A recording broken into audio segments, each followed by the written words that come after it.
লেগেছে মধ্যবিত্তর হেসেলে। যারা সমাজের নিম্ন মধ্যবিত্ত তারা কিন্তু ছ্যাঁকা খাচ্ছেন কিসের? সবজির। জেলা থেকে কলকাতা সর্বত্র এক দৃশ্য। বৃষ্টি চলছে লাগাতার কয়েকদিন ধরে, হয়তো চলবে আগামী কয়েকদিনেও, কিন্তু এরই মধ্যে সবজির বাজারে লেগেছে আগুন।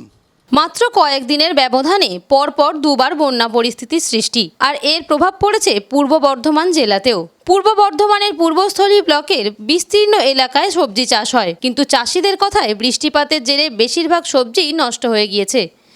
এ সময় যে পরিমাণ সবজি হওয়ার কথা তা একেবারেই নেই। পূর্ব বর্ধমানের এই পূর্বস্থলী 2 নম্বর ব্লকে বড় বড় পাইকারি বাজারও রয়েছে, কালেখাতেয়া বাজার এবং জামালপুর বাজার।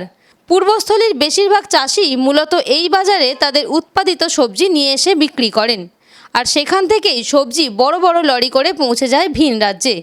ঝাড়খণ্ড, ওড়িশা, বিহার সহ বিভিন্ন জায়গায় সবজি যায় এই বাজার থেকেই, কিন্তু বর্তমানে সবজির আমদানি একেবারে নেই বললেই চলে। অন্যদিকে জেলার পাশাপাশি একই হাল কলকাতার বাজারগুলিতেও, কিন্তু অসাধু ব্যবসায়ীরা সুযোগের সদ্ব্যবহার করে সবজির দাম আকাশ ছোঁয়া করে দিয়েছেন। যদিও টাস্ক ফোর্সের সদস্য এই ব্যাপারে নজরদারি চালাচ্ছেন বলে কড়াভাবেই জানিয়েছেন ভারত টিভিকে। স্যার দেখুন, এইটা নিয়ে আমাদের লাগাতার বিভিন্ন মিটিং হচ্ছে সরকারি লেভেলে।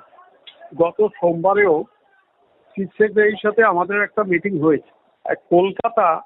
কলকাতা পার্শ্ববর্তী অঞ্চলে সবজির দাম বাড়ার কোনো কারণ নেই, কেননা কলকাতা মেইনলি সবজিটা আসে নর্থ 24 পরগনা, সাউথ 24 পরগনা এবং নদিয়া, কিছুটা হুগলি। এই অঞ্চলে কিন্তু বন্যার কিছু হয়নি। যেটা সমস্যা, প্রতি বছরই এই সমস্যাটা হয়।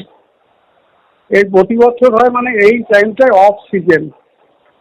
মার্চ থেকে পটল বলুন, ভেন্ডি বলুন, কাঁকরোল এবং লাফা, যেটাকে লং সিজ বলি, বরবটি, এই সবজিগুলো মার্চ থেকে সেপ্টেম্বর অবধি চলে। তারপরে আস্তে আস্তে কমতে থাকে। এখন আবার শীতের সবজিটা ঢোকা শুরু করবে। ধরুন লাল শাক, পালং শাক, সিম, বাঁধাকপি, ফুলকপি। এই সময়টায় মানে ওই কিছুদিন গ্যাপিং থাকে, নতুন সবজি ঢোকা, পুরনো সবজি শেষ হচ্ছে, দাম একটু বাড়ে। সেই দামটা এই বন্যার সুযোগ দেখিয়ে কিছু সংখ্যক অসাধু ব্যবসায়ী দামটাকে যে যেখানে পাচ্ছে, যেরকম পাচ্ছে নেওয়ার চেষ্টা করছে। আমরা এর উপরে নজরদারি করছি, ব্যাপকভাবে আমরা চলছি, এবং সুফল বাংলাও বিভিন্ন হাটে সবজি কেনা শুরু করে দিয়েছে। আশা করি 2-1 দিনের মধ্যেই এই সমস্যার হাত দিয়ে অনেকটা সাধারণ মানুষ রিলিফ পাবে।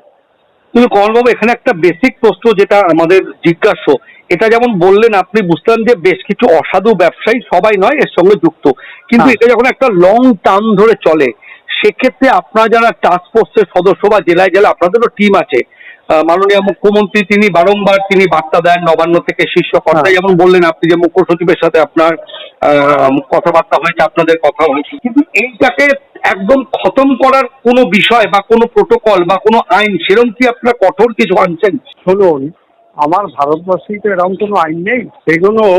এইগুলো সম্বন্ধে আমরা সবসময় নজরদারিটা বাড়িয়ে দেওয়া হয়েছে। যেরকম সমস্ত জেলার ডিএম এর উপরে সমস্ত মিটিংগুলোতে ইদানিং ডিএমরা থাকছেন, জেলা শাসকরা থাকছেন, এসপিরা থাকছেন মিটিংয়ে। তাদের মাধ্যমে আমরা এগুলোকে যতটা কমানো সম্ভব চেষ্টা করছি, এবং কেউ তো আর আমি তাকেও একটু মোটামুটি রিজনাল দামে বিক্রি কিনছে, তো ঠিকই দামে বিক্রিটা যাতে একটু ঠিকঠাকভাবে করে, সেই জন্য তাদের উপরে প্রেশার ক্রিয়েছে। অসংখ্য ধন্যবাদ আমাদের সাথে টেলিফোনে থাকার জন্য। ধন্যবাদ। আপনারা সবকিছু দেখলেন। টাস্ক ফোর্স কিন্তু চেষ্টা চালাচ্ছে, নজরদারি চালাচ্ছে, জেলায় ডিএমদের সাথে মিটিং, কিন্তু তাতে কি আদৌ মিলবে রেহাই? স্বস্তি কি মিলবে মধ্যবিত্তের হেসেলে? সে উত্তর খুঁজছে ভারত টিভি। ক্যামেরায় সুধাংশুর সাথে যশবন্ত, ভারত টিভি, কলকাতা।